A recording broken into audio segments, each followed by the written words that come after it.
Bonjour.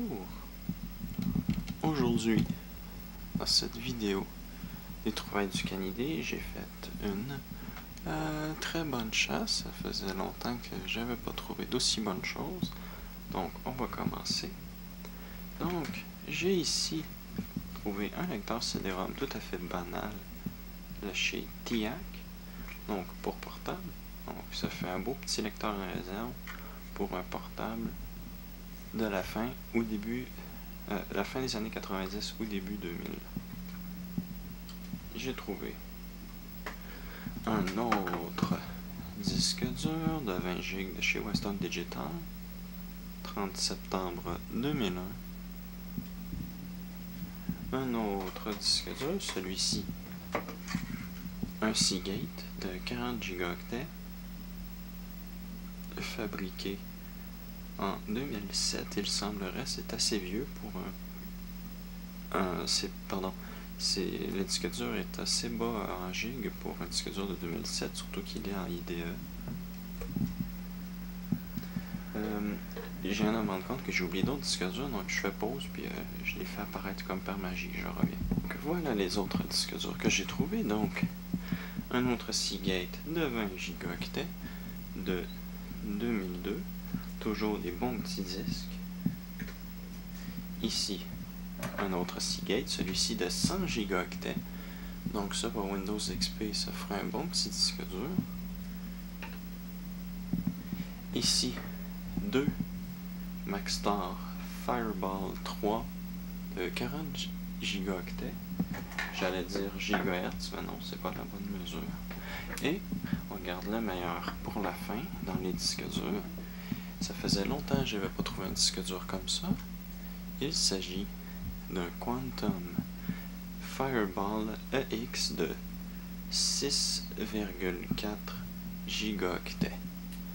Belle petite trouvaille, ça faisait longtemps que je n'avais pas trouvé des disques durs aussi petits. Ensuite, on va passer au reste. Donc, ici, ça fait pas partie de ce que j'ai trouvé. Donc, j'ai trouvé du câblage IDE, ce qui est assez intéressant. Donc, celui-ci, je l'ai pris parce qu'il est très petit. Franchement, tous les câbles IDE auraient dû être fabriqués comme ça à la base. Ça prend beaucoup moins de place, c'est beaucoup plus facile sans préoccuper. Donc, un petit câble IDE qui prend pas beaucoup de place. Et deux câbles IDE normaux, sauf que ceux-ci sont noirs. Donc, je pourrais le mettre dans l'ordi que je veux me faire, qui vont inclure cette carte mère, mais j'y reviens plus tard. J'ai aussi trouvé un câble SATA, un fil, une extension USB 2.0, une carte Internet de 10 mégabits seconde, en fait deux cartes Internet de 10 mégabits seconde, la seconde étant une 3 comme Etherlink 3 en ISA. Cette carte-là, je les adore, elles sont très faciles à trouver, il y en a partout, c'est facile d'avoir du support pour Windows pour ça. Donc, excellente carte. J'ai trouvé un Pentium 4 à 2.8 GHz en socket LGA 775. Je vais... Voilà. Vous voyez beaucoup mieux, même si vous voyez pas plus. Donc, ce processeur, voilà. J'ai aussi trouvé cette magnifique, presque parfaite carte mère. Oups. Quand je dis presque parfaite, je parle pas du fait qu'elle fonctionne pas. Je parle du fait qu'elle a presque tout ce que je voudrais qu'elle ait. Donc, elle est en DDR2. Malheureusement, j'aurais aimé qu'elle soit en DDR3, parce que j'aurais pu lui mettre 4 GB de DDR3. Tandis qu'en DDR2, je ne peux seulement que lui mettre 1 gigaoctet parce que je n'ai que des barrettes de 512 mégaoctets. On a un socket LGA 775, donc c'est pas pour le Pentium que j'ai pris. Ça, c'est parce que j'ai un Core 2 Duo et un Core 2 Quad. Je vais tester cette carte, voir si elle peut supporter le Core 2 Quad.